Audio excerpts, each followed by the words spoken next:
ناظرین گرامی، آج کا ہمارا جو اہم سوال ہے وہ یہ ہے کہ مرزا احمد قادیانی کون تھا،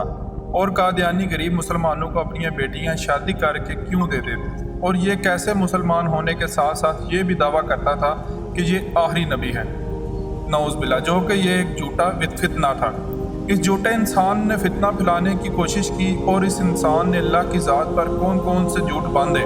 اور پھر اس غلیظ انسان کی موت کیسے غلیظ طریقے سے ہوئی۔ ان لوگوں کا دین نہیں ہے اور نہ ہی یہ کوئی مسلمان ہے، یہ ایک چھوٹا سا فرقہ تھا جس سے اس نے جنم لیا، جس کو یہودیوں اور عیسائیوں نے مل کر ایک سازش کے تحت جنم دیا تھا۔ پہلے تو یہ لوگ اپنا آپ چھپا لیتے تھے، لیکن پھر بعد میں ان لوگوں نے مسلمانوں کے ساتھ رشتہ داری شروع کر دی، اور مسلمانوں کے بیچ رہ کر ان کی نسلوں کو شراب، کباب اور زنا کی طرف لے جا رہے تھے۔ لیکن آہستہ آہستہ ان کا گروپ ایک دم بہت ہی تیزی سے کام کرنے لگا۔ یہ لوگ اپنی بیٹیوں کی شادی غریب لوگوں کے گھروں میں کرنے لگے، اور ساتھ میں جہیز میں گاڑیاں اور اچھے مکان کی لالچ دینے لگے، اور ساتھ یہ کہنے لگے کہ اللہ کا بندہ آیا ہے جس کا نام ہے احمدی، جو کہ آخری نبی ہے، نعوذ باللہ، وہ ہمیں تبلیغ دیتا ہے، اور اپنے خاندان کے تمام بیٹے اور بیٹیوں کو وہ تبلیغ دینے لگے، اور ان لوگوں سے کہنے لگے کہ اپنے بیٹے اور بیٹیوں کو ہمارے پاس بھیجا کریں تاکہ ہم ان کی تبلیغ کریں۔ پاکستان کو اسلام کا گڑھ کہا جاتا تھا، تو ان لوگوں نے یہیں سے یہ کام کا آغاز کیا۔ جب ان لوگوں نے دیکھا کہ ان کی تعداد میں اضافہ ہو رہا ہے، تو ان لوگوں نے بہت ہی تیزی سے کام کرنا شروع کر دیا۔ جب ان لوگوں نے یہ اعلان کیا تب تک بہت ہی دیر ہو چکی تھی، اور ان لوگوں نے اچھے سے پاؤں جما رکھے تھے۔ ان لوگوں کی اپنی مسجدیں تھیں جہاں یہ نماز کے بعد کچھ ٹائم تقریر کرتا تھا اور خود کو آخری نبی ہونے کا دعویٰ کرتا تھا۔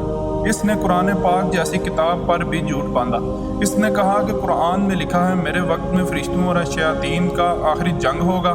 اور خدا اس میں وقت کے نشان دکھائے گا جو اس نے کبھی دکھائے نہیں، گویا خدا زمین پر اتر آیا ہے، جیسا کہ فرماتا ہے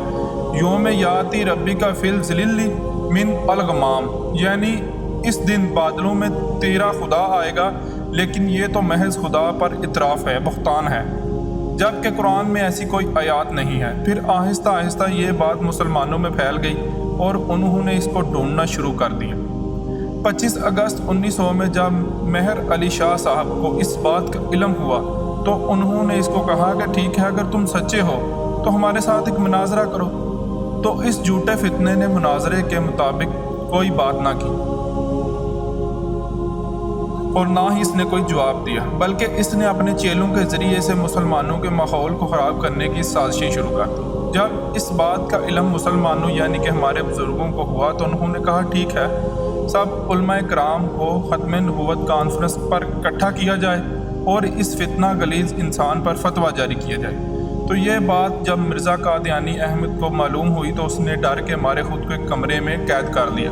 اور اپنے لوگوں سے بھی ملنے کو انکار کر دیا۔ ادھر مسلمانوں کے علماء کرام نے اس کو قتل کرنے کا فتویٰ جاری کر دیا۔ ختم نبوت پر ڈاکہ ڈالنے والوں کی سزا سر تن سے جدا، ختم نبوت زندہ باد۔ اس کے بعد معلوم ہوا کہ اس کو ایسی بیماری لگی کہ اس کے پاس نہ ہی کوئی آتا تھا اور نہ ہی اس کے پاس کوئی جاتا تھا، اور اس دنوں اس کے کمرے میں اس کی لاش ملی جو کہ اسی کے پیشاب میں پڑی ہوئی تھی، اور یہ انسان دنیا سے سیدھا جہنم واصل ہو گیا۔